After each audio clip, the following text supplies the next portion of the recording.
What is going on, guys? It's your boy Chris and I'm back. Today's video is going to be how to plant Java ferns. Java ferns are one of my favorite plants in this entire hobby. They're super awesome because you don't necessarily have to plant them.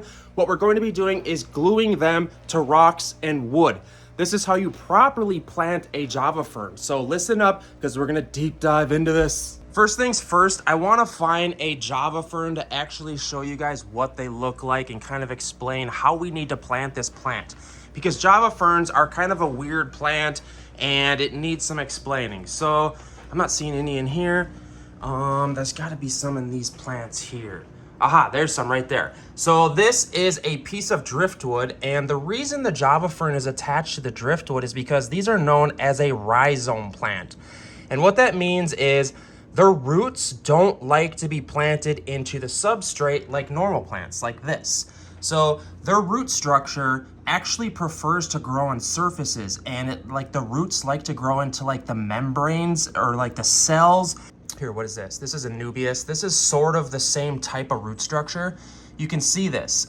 These do not like to be in substrate.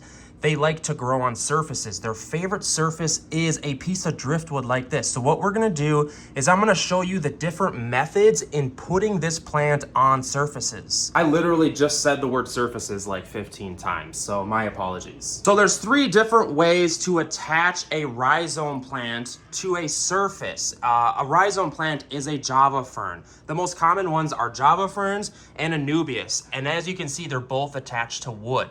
The 3 methods are, number 1, this is the best method, is to use super glue.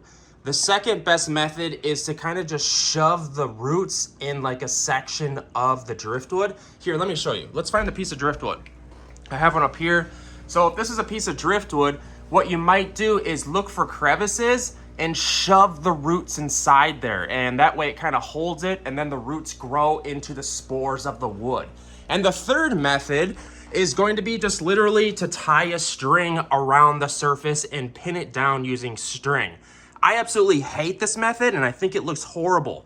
Nothing is worse than like coming up to a fish tank and you see a cool piece of driftwood and it's just wrapped in string. It's like, what? All right, that's enough of me blabbing, guys. Let's get into the nitty-gritty of how to plant Java fern in your fish aquarium. The only supplies you're going to need is the driftwood, because that's the best surface to put Java ferns on. You can use rocks, but this plant really loves driftwood. Trust me on this. Secondly, you're going to need the plant itself, the Java fern. And thirdly, the super glue. I highly advise you get the Gorilla Glue super glue.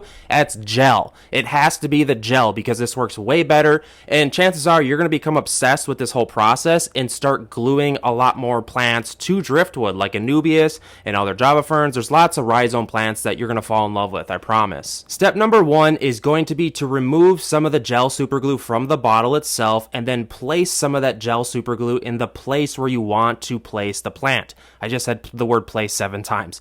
But guys, this is why the gel superglue works so well. We're using a Q-tip, you can use a toothpick, you can use whatever you want to remove the superglue from the bottle. You can put a fair amount of superglue gel where you want to put the plant. You don't have to worry too much because this stuff just dries and the plant will eventually kind of like grow over it and you won't see it. But some of the other superglues, like the regular superglue, it doesn't work as well because this gel stuff, it actually has some volume to it that actually sticks to the rhizome and the roots, and that's super helpful. And people always ask, does the superglue still dry if everything is wet? Like if I removed a piece of driftwood out of my aquarium that's already wet, can I use the superglue on the wood? The answer is yes. That's what makes this superglue pretty crazy. And a lot of times, what's weird about the superglue is it dries faster when the surface is wet. Don't even ask me how this happens, but it almost helps to have the surface wet. So you can literally take your wet plants and glue them with the super glue to the wet driftwood. It's crazy. So let's talk a little bit about the root structure of Java ferns. So what we're doing here is we're attaching the roots to the driftwood, and what happens down the road is the roots actually grow into the spores of wood. You know, like the glue, the roots aren't going to grow into the glue. This is kind of just a temporary thing until all of the roots grow into the spores of wood. And then they're going to feed on like the nutrients inside the decaying wood. It's absolutely fascinating. I also get asked if it's a big deal if the glue gets on certain roots or the rhizome. Guys, this isn't a huge deal at all. What you really got to watch for though is to make sure you're not gluing the leaves to the wood. You know, like sometimes the whole goal here is to glue the actual rhizome, which is kind of like the trunk looking stem, to the wood itself and have the roots grow into the wood.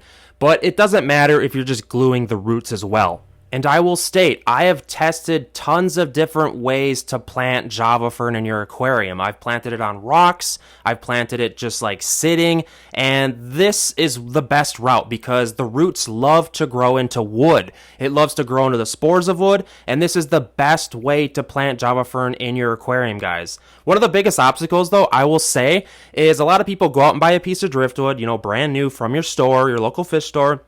You glue on some Java Fern, and then you throw it in the aquarium, and the whole thing floats. So you kind of got to count on your driftwood floating. It really kind of sucks. Maybe you can find a super dense piece of wood that sinks already. Sometimes you get lucky with that.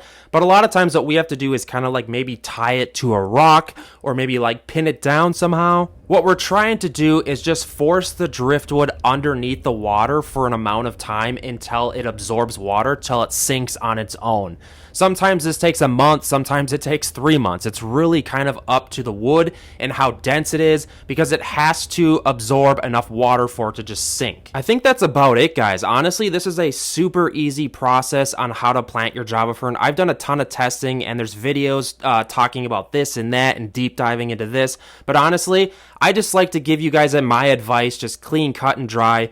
Literally, all you want to do is get some Gorilla Glue, the gel form, get yourself a piece of driftwood, and just lay some glue on the driftwood and just glue the rhizome or the root structure of the Java Fern to the driftwood. And some of you guys might be asking, how long do we let the super glue dry before putting it back into the aquarium? It literally doesn't take long. You can wait like 15-20 minutes. You can almost feel the super glue because it dries super fast. It's that simple, guys. I promise you, it's not hard at all. You got to hit me up in the comment section. I want to hear from you guys. Are you researching this in advance? Or did you already pick up driftwood? Are you like down a Java Fern wormhole? I totally get it. Like you buy stuff from the store, you bring it home. Are you pre-planning? You got to hit me up in the comment section. That's why I do these videos, because I want more fish keeping friends. And please subscribe to the video because, yeah,